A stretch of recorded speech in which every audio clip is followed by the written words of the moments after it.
এদেরকে অ্যালিউর করা হয়, মানে একটা গ্রুপ আছে, মানে maybe more than one groups ওই সিন্ডিকেট আছে। এটাই হচ্ছে তোমার টার্ন ওভারের 90% তো ওইভাবে হচ্ছে। তো ওগুলো তো প্রকৃত বিনিয়োগকারীর সৃষ্টি খুব কম হয়েছে এবং তারা চুপ হয়ে গেছে ওই যে ইয়ার সময়, ফ্লোর প্রাইসের সময়। দে লেভ দ্য মার্কেট।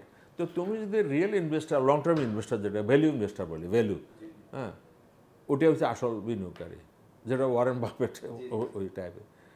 ওরা যদি অ্যাক্টিভ না থাকে বা ওরা ইনভলভ না থাকে, ইউল never have a good stock market. শুধু ওই যে ট্রেডার্স, স্পেকুলেটার্স এবং জুয়ারি, এদের দ্বারা ওই টার্ন ওভার হয়তো তুমি বাড়াইতে পারো, কিন্তু that will not be real.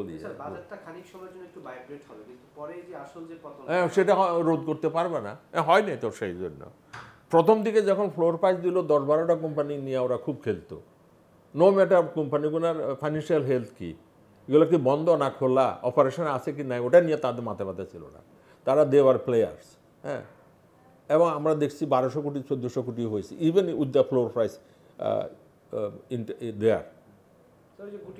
হ্যাঁ হ্যাঁটা তো ওটা দিয়ে তো শেষ পর্যন্ত দিকে রাখা গেল, শেষ পর্যন্ত তো 300 নিচে নামিয়ে আসলো। এটা হয় না কোনো দিন।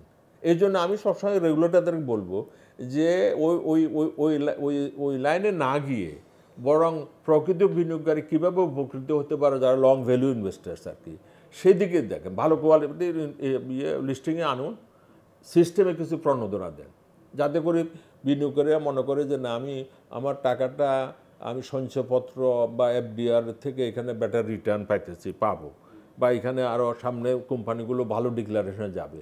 এখন আমি আরেকটা কথা বলতে চাই, এখানে কিছু কোম্পানি আছে ভালো লিস্টেড কোম্পানি, কারণ আনফর্চুনেটলি কিন্তু সেগুলোকে দহন করা হচ্ছে ন্যাশনাল বোর্ড অফ রেভিনিউ, সেগুলোর প্রতি ট্যাক্সের উপর ট্যাক্স, অথচ তারা পাবলিক ইন্টারেস্ট কিছুটা হলেও সার্ভ করতেছে। হ্যাঁ, তারা যেমন ব্রিটিশ আমেরিকান টোবাকো, গ্রামীণ ফোন, তারা তো অন্তত কিছু লোকের মালিকানা দিছে এই দেশের জনগণকে। আর যারা মোটেই মালিকানা না দিয়া hundreds and thousands of crore টাকার ব্যবসা করতেছে, তাদের ব্যাপারে তো কেউ কিছু জানে না। দে আর নট লিস্টেড। লিস্টেড হলে তো মোর ট্রান্সপারেন্সি আছে, তাদের সম্বন্ধে আমরা অন্তত জানি। তো ওইখানে কিন্তু আমাদের ট্যাক্স অথরিটি ওইখানে বারবার হাত দেয় যে এখানে তুমি আরও ট্যাক্স বেশি দাও। গ্রামীণ ফোন 100 টাকা আর্ন করি 59 or 58 টাকা দিয়ে দিচ্ছে, আর হ্যাঁ অ্যাজ এ ট্যাক্স। আর ব্রিটিশ আমেরিকান কোম্পানি 100 টাকা থেকে 85 টাকা দিয়ে দিচ্ছে, 32,000 কোটি টাকা দিচ্ছে পার ইয়ার।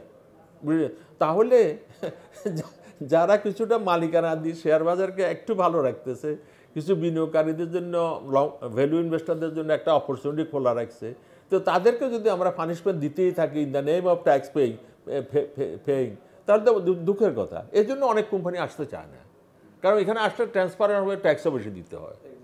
তোমার টোটাল যে কোম্পানি সার্কেলে ট্যাক্স কালেকশন হচ্ছে তার 80% লিস্টেড কোম্পানিগুলো দিচ্ছে। তো তাহলে তো ন্যাশনাল বোর্ড অফ রেভিনিউর এদেরও একটা দায়িত্ব লিস্টিংয়ে আনা, কারণ লিস্টিংয়ে আনলে ট্যাক্স তারা বেশি পাবে।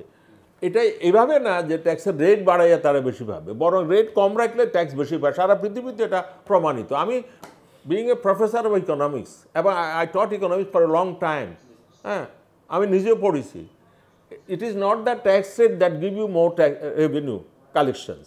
It is the tax rate, borrowing. If it is a lower tax rate, you will have the more in totality, you will have the more of the taxes in totality. তো ওইটাতে চিন্তা ভাবনা নাই। তারা হচ্ছে তাদের চিন্তা হচ্ছে the higher the tax rate, the higher will be the collection. This is wrong perception. You don't follow the syndicate leaders. You follow the company's earnings, company payouts, and go for the long-term investment.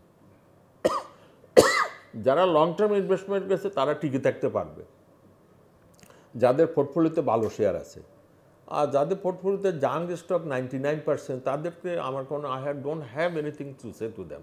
Only thing just timely sell out করি, go for the quality stocks. এটা এর বাইরে কিছু নাই। এটা ওই যে budget, আমাদের বাজেট তো সামনে, আমি জানি না এই বছরদের ধ্যান দরবারও হচ্ছে না।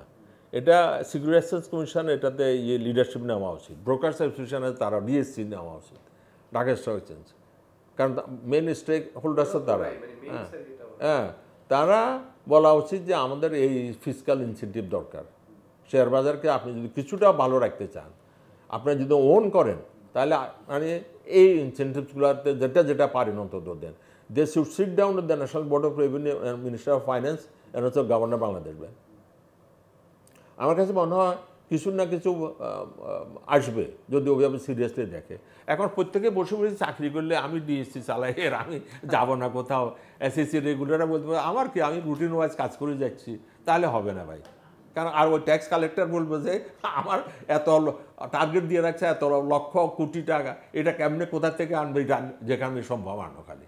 তো তাহলে কিন্তু এই পলিসি সাপোর্টগুলো আসবে না এবং আমরা কাঙ্ক্ষিত লেভেলে একটা পুঁজিবাজারও পাবো না, এবং পাই নেই আমরা, এই জন্য আমরা পাই নেই। আগে দেখো এখন থেকে 10 বছর আগে পুঁজিবাজার অবস্থা অতটা খারাপ ছিল না, আস্তে আস্তে এটা ম্রিয়ম্রাণ হয়ে গেছে। কেন? ওই যে কিছু কোম্পানি আরও খারাপ দেখাচ্ছে, আর ফরেন মানে মাল্টিনেশনাল কোম্পানিগুলো ডিভিডেন্ড পে আউট কমাই দিয়েছে যেহেতু ডলার ক্রাইসিস আছে। ভালো কোম্পানি অনেকগুলো এখনও মার্কেটে বাইরে আছে, লিস্টিংয়ে আসে নাই, তারা বিগ বিজনেস করতেছে।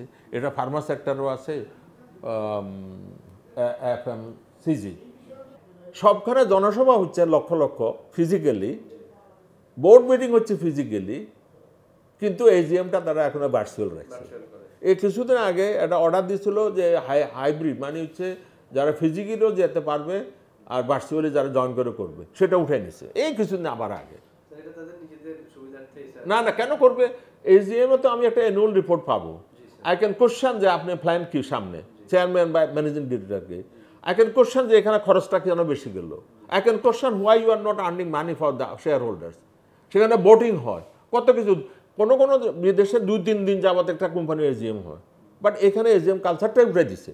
এবং regulator is responsible for this, regulator. Why you are withdrawing this order again.